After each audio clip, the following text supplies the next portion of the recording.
วันนี้ก็บรรดาพวกเราทั้งพระเจ้าประสงค์ก็คือว่าเป็นวันสำคัญบรรดาผู้ที่นับถือพระพุทธศาสนาถึงแม้ว่าอยู่ในแห่งใดก็ตามก็ถือเอาวันนี้เป็นวันมหาปวารณาเริ่มแรกเข้าก็เลยเขาปริมาพรรษาได้ประพฤติปฏิบัติธรรมะตลอดพรรษาก็มีบางคนก็ได้เกินหรือกลางหนึ่งก็ยังดีโดยเฉพาะพวกบริษัทในพระพุทธศาสนาเนี่ยเพิ่นก็ฝากฝังธรรมะคำสั่งคำสอนของพระพุทธองค์ไว้ให้แก่บริษัททั้งสี่คือภิกษุภิกษุณีอุบาสกอุบาสิกาเป็นผู้ที่นำเอาไปใช้เอาไปประพฤติปฏิบัติตามกำลังศรัทธาเริ่มจากการปฏิบัติขั้นต้นตามกลางจนผลสุดท้ายต่อเรานี่แหละเป็นเจ้าของพระพุทธศาสนาศาสนาก็คือคำสั่งคำสอนให้เป็นไปรูปให้เป็นไปตามรูปการ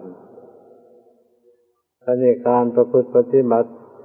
ในพระศาสนานี่ถ้าหากสิไล่ตั้งแต่ขั้นต้นตลอดจนถึงขั้นสูงบรรดาพวกเข้าก็โดยมากก็สนใจเอาใจใส่ในวันพระในวันศีลในวันทำบุญทุนทานตามกำลังความสามารถ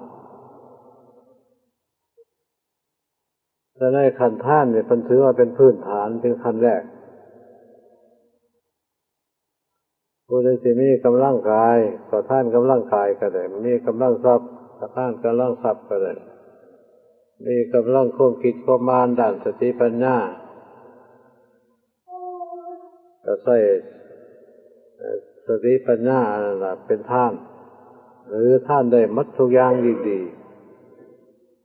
สาเหตุในเรื่องขันธ์ท่านมันเป็นพื้นฐาน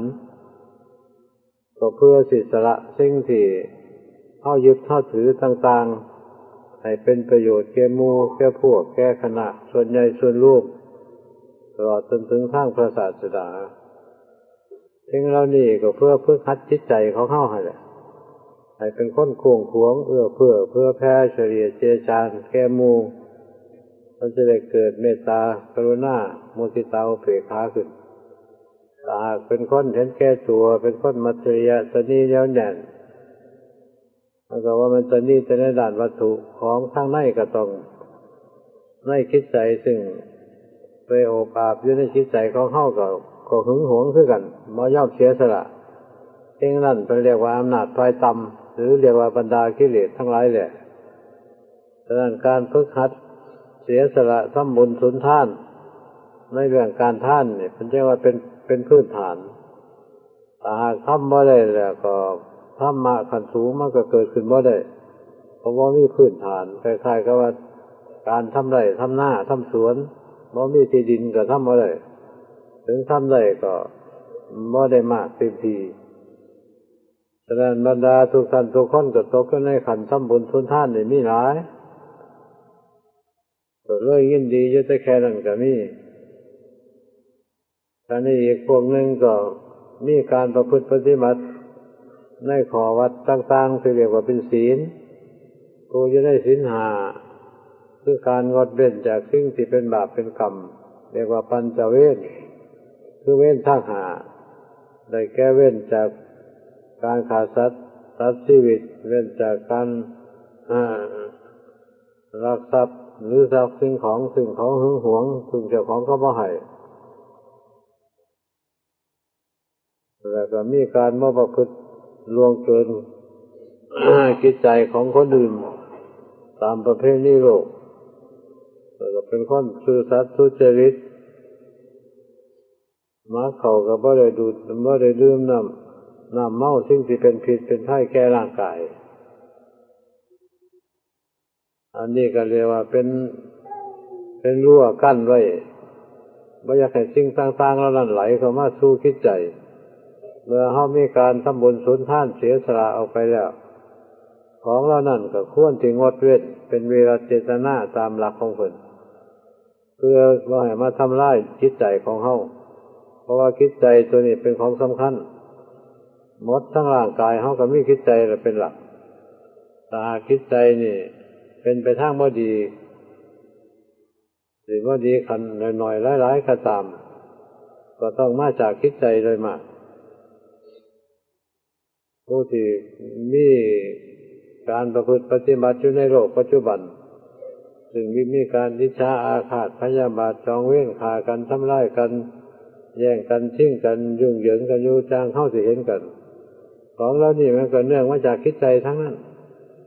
ถ้าหากเขามีการเสียสละทำบุญทุนทานใจควบขวงน้อยหนึ่งมันก็สิมีหมู่มีคณะมีพวกเทวดาก็นิยมพรหมก็สรรเสริญถ้าหากเป็นเห็นแก่ตัวจัดจนเกินไปอยากได้แต่ของคนอื่นมันก็ผิดธรรมดาของเรานี่เฮาก็ได้ประพฤติปฏิบัติไปพร้อมๆกันที่เป็นศีล5ก็ตามศีล8ศีล10หรือศีล227ตามหลักของเพิ่นต่างคนก็ต่างปฏิญาณตนว่าสิปฏิบัติกันตามฐานะของแต่ละคนแต่ว่าปฏิบัติได้ดีได้ละเอียดหรือได้พอปานกลางหรือขาดตกบกพร่องไปได้อย่างแน่ก็นับว่าเป็นการฝึกหัดก็ยังบ่ทันสมบูรณ์แบบมันก็มีรุ่มๆดอนๆด้วยเป็นธรรมดาการนี้ถ้าวิการรักษาศีลพร้อมไปทั้งการทำบุญสุนทานแล้วยังบ่แล้วบัดนี้เพิ่นเรียกว่าการภาวนาคือทำให้สิ่งใดสิ่งหนึ่งซึ่ง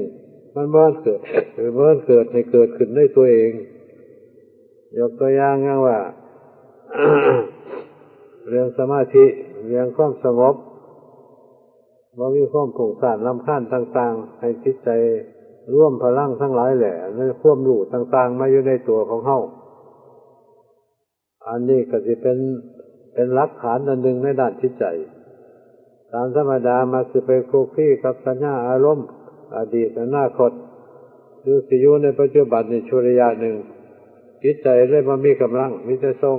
ไปเรื่องนั้นส่งไปเรื่องนี้เรื่องเก่าๆแก่ๆเรื่องว่ามีสาระประโยชน์เอามา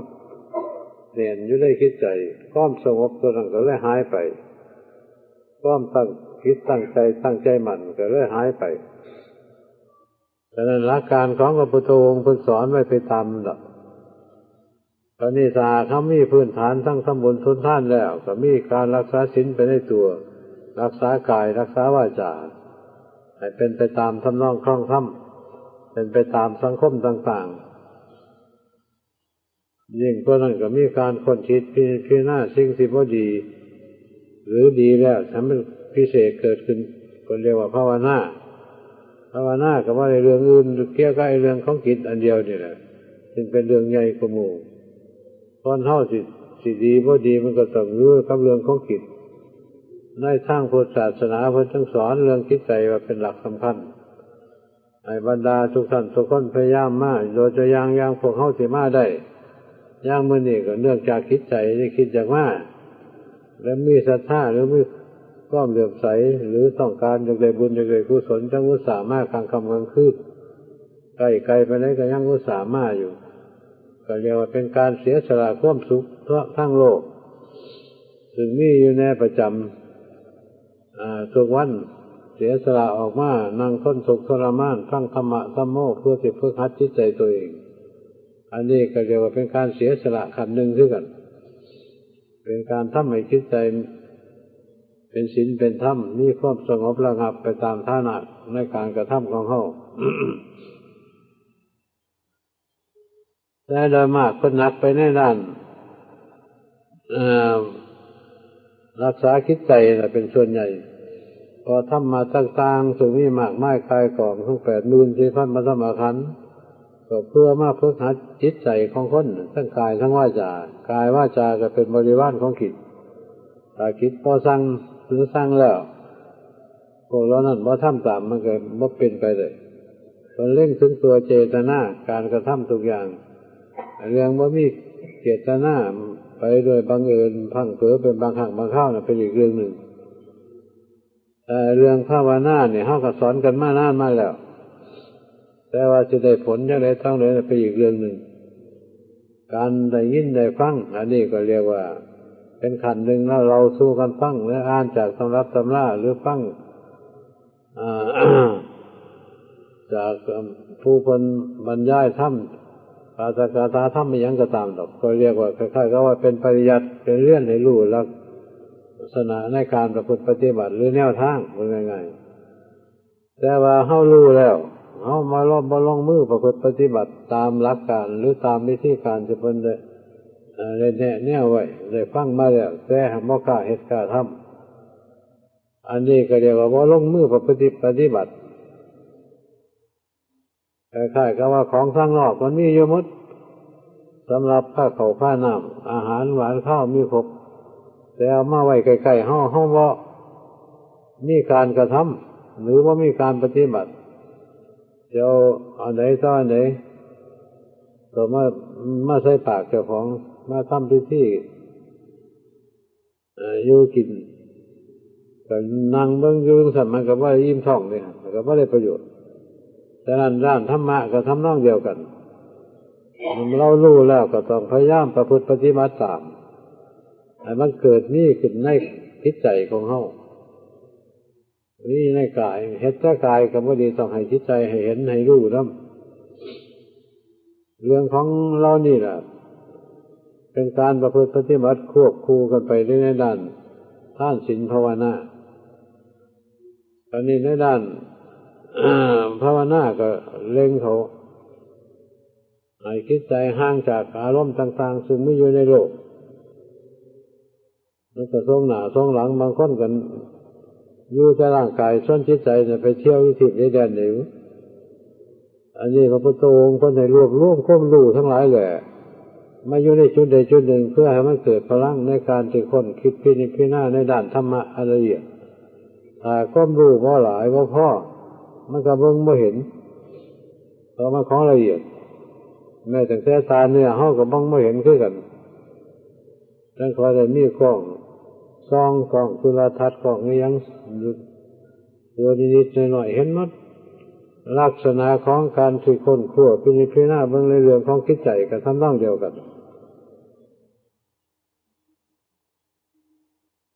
บ่เฮ็ดแบบนั้นหลักการของเพิ่นสอนมาหลายพันปีมาแล้วนี่ผู้ประพฤติปฏิบัติตามมันก็ได้ผลได้ประโยชน์มาแล้วแต่ว่าผู้ประพฤติปฏิบัติระยะนี้เฮาก็สิมีแต่การปฏิบัติอย่างเดียวผลก็เลยสิบ่เกิดขึ้นตามธรรมดาเมื่อได้ยินได้ฟังแล้วลงมือประพฤติปฏิบัติแล้วผลมันจะเกิดขึ้นเขาเรียกว่าปฏิเวทธรรมคือผลของการปฏิบัติเราผู้ใดเป็นผู้สิรู้ก็ตัวเฮานี่แหละเป็นคนสิรู้เองบ่แม่นคนอื่นรู้ขึ้นจากในใจรู้แล้วมันสิว่างทันทีว่าอันไหนดีอันไหนบ่ดีของบ่ดีมันก็ต้องว่างล่ะสิ่งใดดีมันก็บำเพ็ญให้เกิดที่นี่ขึ้นนี่หลักการแล้วนี่มันต่อเนื่องกันไปแบบนั้นฉะนั้นในบรรดาทุกท่านทุกคนจะอุตส่าห์มาร่วมกันหลายๆในวันพระแต่ละครั้งแต่ละคราวก็อยากให้มาศึกษาหลักการวิธีการเพื่อจะนำไปฝึกหัดดัดแปลงตัวเองอยู่ทั้งบ้านมีเวลาว่างๆงานหน่อยก็พยายามทำเพื่อให้เกิดขึ้นในตัวของเฮาหั่นล่ะธรรมะทั้งหลายแหละเมื่อเรามีการประพฤติปฏิบัติที่การกระทำหรือบำรุงเหตุทำเหตุให้มันเกิดขึ้นผลมันก็จะต้องปรากฏบ่น้อยก็หลายตามแรงในการประพฤติปฏิบัติพิเศษผลมันก็พิเศษปฏิบัติพอปานกลางมันก็ผลก็พอปานกลางปฏิบัติพอเป็นพิธีก็ได้แต่พอเป็นพิธีบ่เห็นผลถ้าจิตใจบ่เห็นผลในการประพฤติปฏิบัติน่ะมันบ่ยอมเชื่อง่ายๆนี่อำนาจฝ่ายโลกอำนาจทางโลกมันหลายมันดึงไปทางคนก่อนแต่ด้านธรรมะจะเป็นของนิดเดียวริบหรี่นิดเดียวบ่มีแสงสว่างใจก็วิ่งไปทางนอกฉะนั้นพระพุทธองค์จึงแนะแนวบอกวิธีการไว้ให้พยายามร่วมพลังของจิตไว้ร่วมความรู้ทั้งหลายให้มั่นอยู่ในจุดหนึ่งอยู่ในจุดใดจุดหนึ่งในร่างกายเขาอย่างนี้มันส่องเอาไปทางตาส่องเอาไปทางหูส่องเอาไปทางจมูกทางลิ้นทางกายตลอดจนถึงธรรมารมณ์ที่มันเกิดจากจิตใจเอง วิ่งไปตามสัญญาอารมณ์อยู่ตลอดบ่มีเวลาพักผ่อนมันคนเฮาสหาคือไปอยู่บ่ได้ถอยบ่มีเวลาพักผ่อนมันก็เหนื่อยก็เมื่อยไปอีกบ่มี แสงสว่างนี่คือกันคือความรู้ตัวใจนี่เป็นตัวธรรมชาติรู้ถ้ามันส่องหน้าส่องหลังหลายๆมันก็คอยริบหรี่ลงเป็นธรรมดามองไม่เห็นชัดคล้ายๆกับไฟดวงน้อยๆแต่ไฟดวงใหญ่มันก็แกล้งไปไกลอันนี้ชั้นใดก็ดีหลักการของพระพุทธองค์เป็นสอนตามแบบธรรมชาตินี่ธรรมชาติสัญญาเฮาสิฮู้จักกันว่าทางนอกทางในก็นี่ถ้าคิดใจเฮาได้ไปเห็นธรรมะว่ามีรสชาติจังได๋เวลาได้สัมผัสกับธรรมะมีลักษณะอาการรูปใดวิธีใดความรู้สึกคิดนึกในใจในตัวของเฮานั่นบางคนก็ตื่นถูผวาพุ่นน่ะเพราะว่าเคยเห็นจักเทื่ออย่างว่าจิตใจสิเกิดความสงบเป็นสมาธิคำว่าสมาธินี่บ่ต้องถามยากเกิดขึ้นมาแล้วรู้เองว่ามีรสชาติจังได๋มีคุณค่าส่ำใดเป็นของดีบ่ดีขนาดใดตัวเองตัดสินเองโลดเพราะมันเกิดขึ้นกับใจของผู้ปฏิบัติตามในสวากาตธรรมคือสิสวากาโตยังเฮาสิว่ากันคือว่าสันทิฏฐิโกนั่นแหละคือผู้ปฏิบัติย่อมรู้เองเพราะมันเกิดเป็นหันนี้คล้ายๆกับว่าเฮาริมรสอาหารต่างๆน่ะอาหารอะไรที่มีรสชาติจังได๋เฮาล่ะเป็นคนรู้ก่อนสิส้มสิเปรี้ยวสิหวานจังได๋ฮู้จักหมดสิเผ็ดสิเค็มรูปใดฮู้จักหมดบ่ต้องไปถามนี่ธรรมะคือกันเมื่อไปกระทบกับจิตใจแล้วมันก็รู้ขึ้นมาโลดมีลักษณะอาการอย่างไรอันใดสิควรบ่ควรอันใดสิชอบบ่ชอบเฮาบ่จักเองดอกเพราะทุกคนก็ต้องการความดีความดีอยู่แล้วต้องการความสุขอยู่แล้วมันนั่นล่ะทราบซ่านไปทั่วสารพางกายไปทุกสิ่งผลว่ายังไงรสชาติของธรรมะมันเลิศถึงขนาดนั้นนะแต่ว่าต้องอาศัยการประพฤติปฏิบัติให้ได้สัดได้ส่วนให้พอดีผลมันจะค่อยเกิดขึ้นบ่ว่าแต่ของทางในของทางนอกก็คือกันมันต้องได้สัดได้ส่วนกันอย่างการทำครัวทำอาหารถ้าหากว่าได้สัดได้ส่วนความอร่อยมันก็บ่เกิดขึ้นลักษณะการประพฤติปฏิบัติธรรมะก็ต้องอยู่กับเหตุคือการปฏิบัติการปฏิบัติสิน้อยสิมากกันนั้นก็ขึ้นอยู่กับจริตนิสัยของแต่ละคนถ้าผู้ใดนิสัยอยากยากแน่ก็ต้องเอาเสียงแห้งมันก็มีส่วนได้คือกันแต่ว่าต้องลงทุนลงแรงหลายเนี่ยถ้ามันนิสัยบ่ปานใดเพราะปานใดปานหนึ่งนี่บ่ละเอียดก็บ่ทันแม่นพอปานกลางเฮาก็แก้ไขพอปานกลางถ้านิสัยละเอียดบ่ยากก็พอได้ยินธรรมะปุ๊บเพิ่นรู้โลดตามหลักของเพิ่นมันสอนไว้แล้วว่าผู้นิสัยเบาบางสมควรพระสิริรู้ธรรมเป็นว่าตามภาษาบาลีเพิ่นว่าอุคติตัญญูพอยกขอธรรมขึ้นพอได้ยินเท่านั้นมันลงถึงใจเลยทีเดียวยกตัวอย่างพระสารีบุตรจะเข้าเป็นอุปติสสะไปฟังพระอาจารย์จีเป็นเทศย่อๆว่าให้ฟังว่าธรรมทั้งหลายเกิดจากเหตุรับก็รับที่เหตุว่าเท่านี้อย่างนี้ยังก็ไปถึงคิดใจเลยที่หน้ารู้พลาดไปเลยได้สำเร็จโสดาพร้อมเลยนี่ผู้บางนี่เนี่ยกันผู้หนาในการเล่าให้ฟังแล้วเฮ้ยบ่ฮู้จักเรื่อง ต้องลงมือประพฤติปฏิบัติเอาปฏิบัติไปจะค่อยฮู้จักตามที่หลัง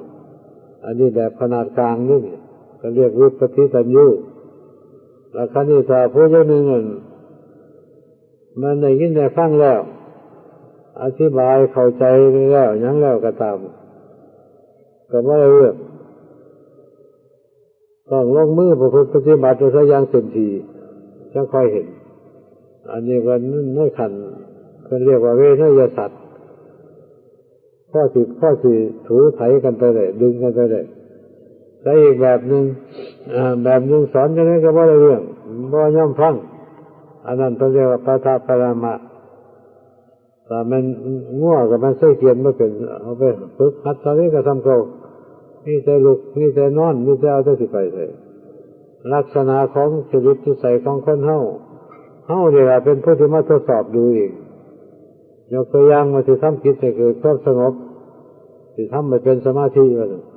กำหนดจดจ่ออยู่ในอารมณ์อะไรก็แล้วแต่ทำขนาดนี้ขนาดชั่วโมง2 ชั่วโมงขนาดปี2 ปีก็เรื่อยๆทำหนักเข้าไปอีกเอาชอบอยู่ในอริยบทอะไรก็ว่ากันไปคอยแก้ขึ้นไปตามลำดับผลสุดท้ายมันก็สู่ห้องบ่ได้หรอกเพราะว่าทำหนักขึ้นตามลำดับคอยแข็งขึ้นไปเรื่อยมันจะทำได้แค่อันเก่านี่ทำบ่เป็นประเภทนี้นั่นทำบ่ได้แก้ไขดัดแปลงมันเคยอยู่จะได้ก็อยู่ไปน้ำก็นั่งสมาธิพอนั่งไปในง่วงนอนก็นอนหลดกันว่าเมื่อยว่าล่ะว่าขี้ข้านก็ไปหลดไปตามมันหลดกันแบบนี้มันไม่เคยขึ้นนี่ของที่มาทดสอบจิตใจของเฮาอันนั้นเพิ่นเรียกว่า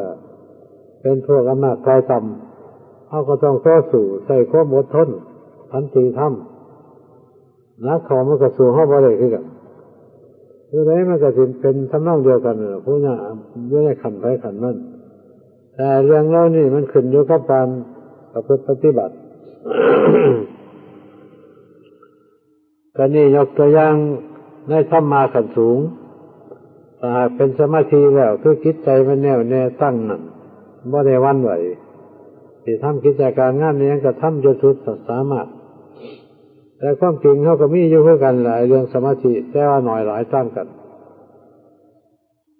เอาจนเป็นอยู่ได้อยู่ประจำได้คิดใจกับสตินี่ครอบคล้องอยู่ร่วมกันบ่ได้แนบแน่นสนิทบ่ได้ออกจากกันถ้าขาดสติแล้วมันไปรอดถ้าสติมาอยู่ในจิตใจจนเป็นอันเดียวกันพุ่นอยู่บ่ได้ส่องหน้าส่องหลังบ่ได้ไปตามสัญญาอารมณ์ต่างๆกำลังมันก็ค่อยแก่ขึ้นแล้วเกิดขึ้นนักมันก็เข้าสู่ภวังค์เดิมของมันภวังค์คือภพคือบรรยูของจิตบรรยูของจิตเนี่ยปัญจารเป็นภวังค์ก็คือภพครับภพคือบรรยูใจก็คือหันกลับไปสู่ภพเดิมของมันถ้ามันลงไปขั้นแรกมันเรียกว่าคณิกะถ้าเรียกตามสมาธิก็คณิกะสมาธิลงแทบเดียวแล้วก็ถอนขึ้นมาสู่อารมณ์ถ้าหากเข้าเล็งสติประพฤติปฏิบัตินักเข้ามันก็ลงมาถึงขั้นกลางก็เรียกว่าอุปจาระนี่สงบนานหลายเติบแล้วก็ขึ้นสู่อารมณ์อุปจาระก็จรรู้ไปตามอารมณ์อีกคือเก่าแล้วก็ประพฤติปฏิบัติบ่ได้ท้อถอยเร่งสตินักเข้าให้อยู่กับใจอยู่ตลอดนักเข้ามันก็ลงถึงขันใหญ่มันแหละลงถึงฐานความสงบที่คนชัดว่าเป็นอัปปนาสมาธิคือแน่นิ่งขาดจากสิ่งภายนอกหมดร่างกายก็บ่เห็นบ่มีโลกทั้งหลายแหละบ่มีสักแต่ว่าคิดดวงเดียวใสแจ๋วอยู่ซั่นแนวอื่นบ่มีแต่ว่าเดี๋ยวเห็นไกลอยู่แต่บ่มีหยังมีแต่คิดแต่เดียวนี่เรียกว่ารวมแท้นี่ความรู้มาทางตาสิไปเห็นรูปนั้นรูปนี้มันก็หดไปอยู่พุ่นหมดมื่นตาอยู่ก็บ่เห็นหยังความรู้ไปทางหูเสียงก็บ่ได้ไปรับรู้หดก็ไปสู่จิตใจหมดจะทั้งจมูกทั้งลิ้นทั้งกายหดก็ไปหันหมดรูปเสียงกลิ่นรสโผฏฐัพพะธรรมารมณ์ความรู้ก็เลยมีกำลังในใจเบิ่งของละเอียด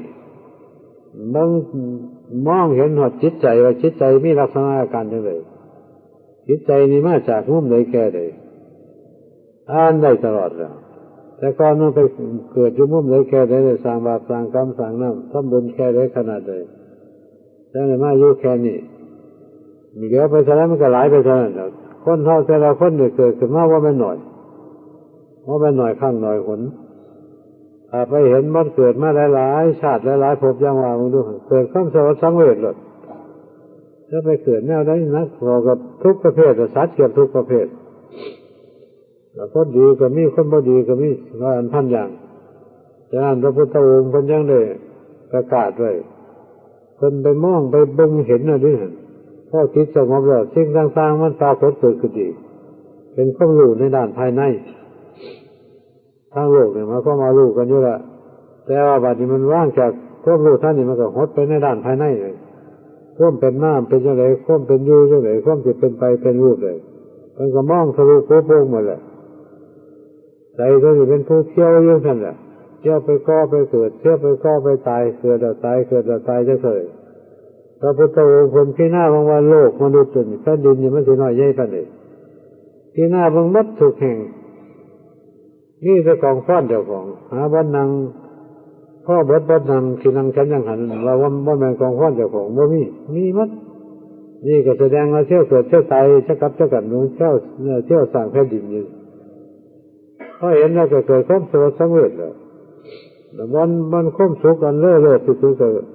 คือโลกคือตาโลกคือเรียกว่าเป็นมาพันนิพพานกันแม่นอันของเรานี่เฮาก็รู้อยู่คือเฮานี่ล่ะคิดใจก็เห็นอยู่คือกันโอ้จักสุขอยู่แต่โดยมากมิแต่ว่าแต่เรื่องสุขกันนี่ผู้ใดก็ได้มันบ่ได้สมกับจิตใจมันสัมปยุตไปด้วยอำนาจของกิเลสก็เลยมีแต่อยากยึดท่าเดียวมีแต่อยากได้ท่าเดียวว่ามีทางพ่อแต่ว่าเรื่องของจิตใจถ้ารู้เรื่องเรานี่หมดแล้วมันไปรู้ทางไหนล่ะบัดนี้มันสิว่างบ่ที่ทางโลกก็เลยไปรู้แต่ทางไหนไปเรื่อยไปก็รู้จักความเป็นมาตัวเองความเป็นไปความเป็นอยู่สิอยู่จังได๋แล้วความเป็นไปสิไปจังได๋การแตกสลายไปแล้วสิไปอยู่มุมใดแค่ใดโลกว่าไหนมันสนุกสนานมีแต่ต้องการอยากไปอยู่ซั่นน่ะผู้ใดก็ได้บ่แม่นว่าสิปรารถนาเอาได้อ้อนวอนเอาได้หรือพระนิพพานต้องลงมือประพฤติปฏิบัติอย่างที่ว่ามาแล้วไอ้ของเรานี่ถ้าเข้าไปเห็นแล้วสิคงจะคุ้นค่ามันดอกมันว่าเป็นของเลิศเพิ่งได้แค่ใดถ้าบ่ได้ไปเห็นได้ยินแต่ชื่อเฮาก็บ่เชื่อคักปานนี้แหละ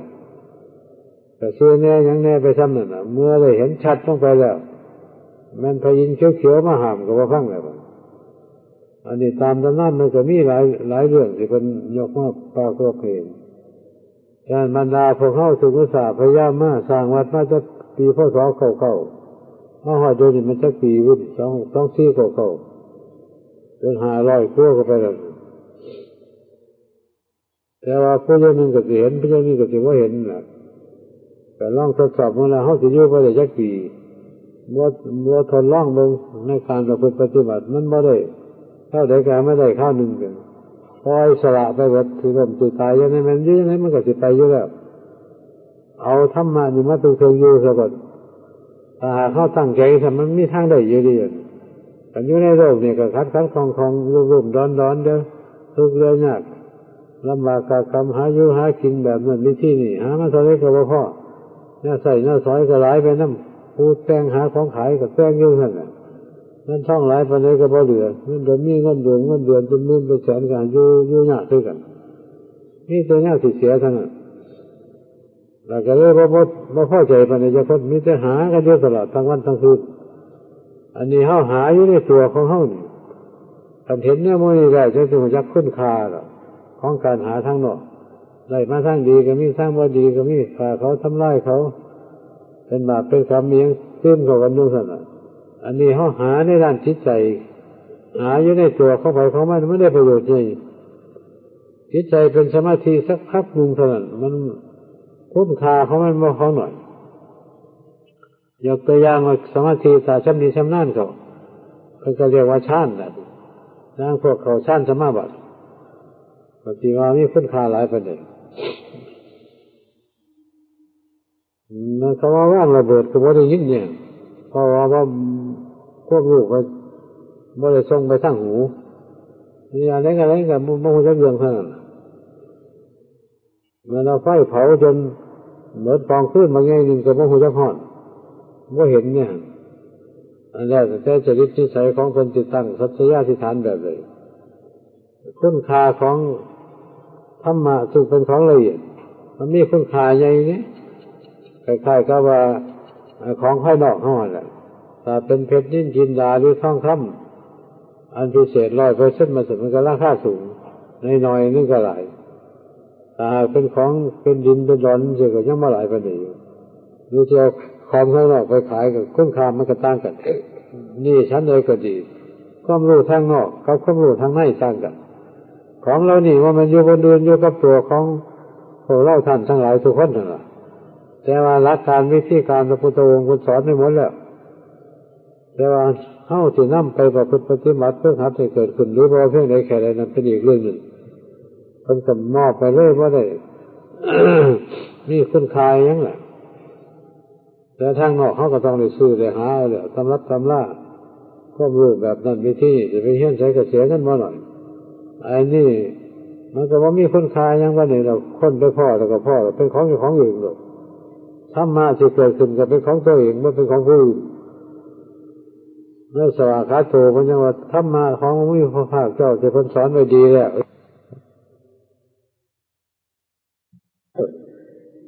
เพิ่นไม่ได้บอกไว้นี่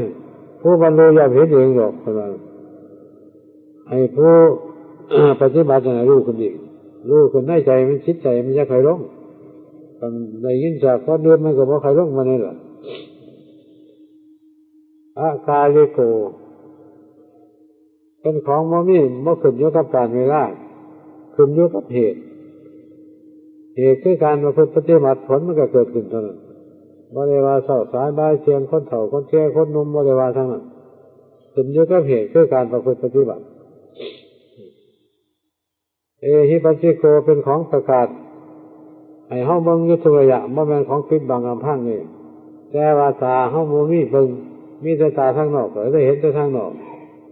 ตาในบ่มีก็เลยเบิ่งบ่เห็นน่ะมันว่าไปได้ก็บ่เชื่อเข้าใจมันบ่ยอมบ่เห็นมันบ่ยอมแท้ๆอันนี้ความจริงมันเป็นอย่างนั้นปัจจตังรู้เฉพาะตนเองเพิ่นวางไว้เป็นวัดพิสูจน์ธรรมะนี่ธรรมะในการปฏิบัติค้นคว้ามันเกิดขึ้นมาแล้วมันถูกต้องตามหลักคำสั่งคำสอนของพระพุทธองค์น้อยหลายสำไหนหรือว่าถูกจังไหนเฮาต้องเอามาวิจัยอีกทีหนึ่งค้นคว้าพิจารณาเทียบเทียงทางนอกทางในใส่กันอันนี้เพิ่นเรียกว่าเป็นวิปัสสนาให้รู้เรื่องเราคิดใจเฮาไปคิดไปของอยู่มุมใดแค่ใดฮู้จักหมดอันนี้เรียกว่าปฏิบัติเพื่อเอาคิดเอาใจพระพุทธองค์เพิ่นเป็นเจ้าฟ้ามหากษัตริย์ เพิ่นมาค้นคว้าหาหลักการวิธีการมีจนรู้ชัดหมดเพิ่นจะว่าเป็นผู้รู้ยิ่งแล้วก็เป็นผู้เห็นจริงรู้มันรู้ธรรมดารู้ยิ่งเห็นก็เห็นไปตามหลักความเป็นจริงในอริยสัจทั้งสี่เราว่ามีวันที่จริงไว้อยู่กับมันเลยความจริงไว้มันก็บ่จริงแต่ว่าถึงความจริงมันก็บ่จริงอยู่ซั่นพอลงถึงความจริงแล้วก็ผู้ใดก็เห็นคือกันหมดฉะนั้นพระพุทธเจ้าเพิ่นจึงมีทิฏฐิเสมอกันหมดความเห็นอันเดียวกันพอคิดใจไปเห็นคือกันนี่เว้ากันบ่ยากกันนี่เว้าแค่คำเดียวเท่านั้นก็จักเรื่องกันหมดนี่ถ้าเข้ามาในด้านการปฏิบัติของเฮาปรากฏเกิดขึ้นแล้วโอ้อันนี้พวกเทวดานิยมพมสรรเสริญเป็นของพิเศษนี่อำนาจไปในตัวนี่คุณ เขาเชื่อใจเรื่องจิตใจว่าได้ไปพัวพันยุ่งเหยิงกับสัญญาอารมณ์แบบนั้นวิธีนี้ซึ่งมันเป็นการอ่อนกำลังนักเขาก็ไปกันหลายรูปแบบก็ยังสร้างโลกเข้าเป็นหากินของมึนของเมาเลยยืนน้ำมันไม่รู้อยากเป็นเดือดร้อนแก่สังคมทั่วไปตั้งกฎหมายบ้านเมืองไว้ตอนนี้ก็ยังป้องกันมาเลยไปกันยังสั่งจับเขาคุกเขาตาราง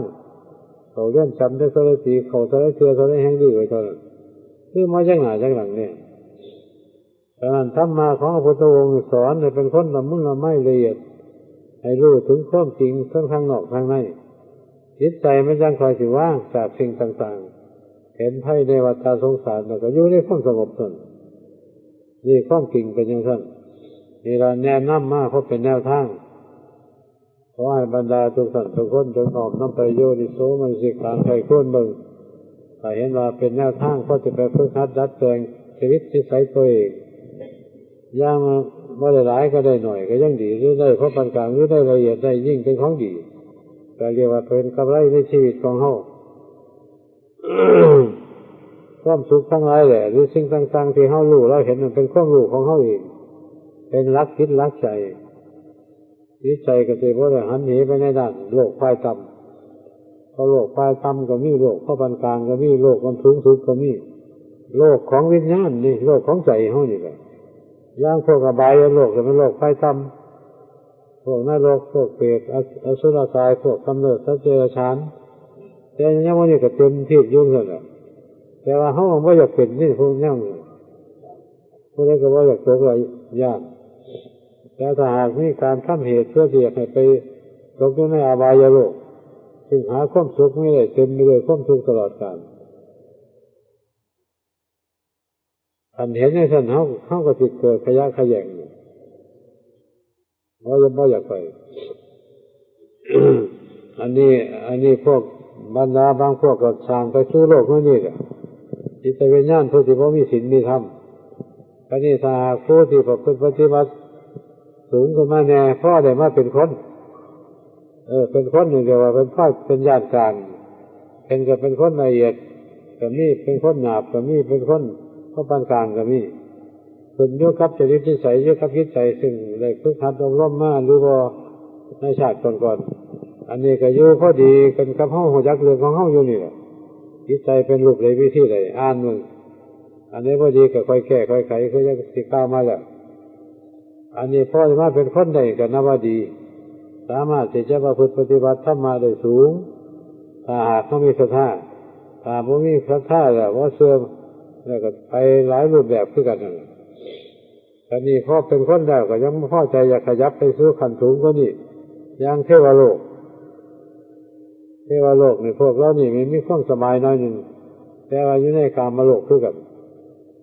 แต่มีความสบายว่าได้วิ่งเต้นหาเครื่องอุปโภคบริโภคยุ่งเหยิงแย่งกันฆ่ากันทำลายกันในโลกปัจจุบันเป็นของที่เกิดขึ้นโดยบุญของตัวเองอันนี้ก็นับว่าเป็นโลกขั้นหนึ่งหรือที่ว่าชอบเยอะนี่ก็ไปสู่พรหมโลกก็ได้พรหมโลกนี่เป็นอายุยืนยาวแล้วว่าได้เดือดร้อนวุ่นวายหรืออรูปภพแต่ว่าโลกที่อันพิเศษก็มูลเรียกว่าโลกคุตระโลกซึ่งเหนือโลกทุกโลกก็ได้แก่พระนิพพานอันนี้ก็มีทั้งไปได้เป็นโลกของจิตผู้ละเอียดแต่เขาที่ต้องการจิตละเอียดหรือที่ต้องการจิตปานกลางหรือที่ต้องการจิตหยาบเขาเลือกเป็นได้ตามข้อหมายของแต่ละท่านแต่ละคนพระพุทธองค์คนว่างไว้กลางๆเขาอยากได้ใช่ไหมก็เห็นเราทั้งหมดว่าได้คัดของว่าได้มีคุณค่าว่าได้เรียกค่าเรียกขึ้นนี่เราเขาจะเอารูปใดวิธีใดก็ตัดสินตัวเจ้าของเองแต่ละท่านแต่ละคนนี่เราแนะนำมากเพราะเป็นแนวทางอาละ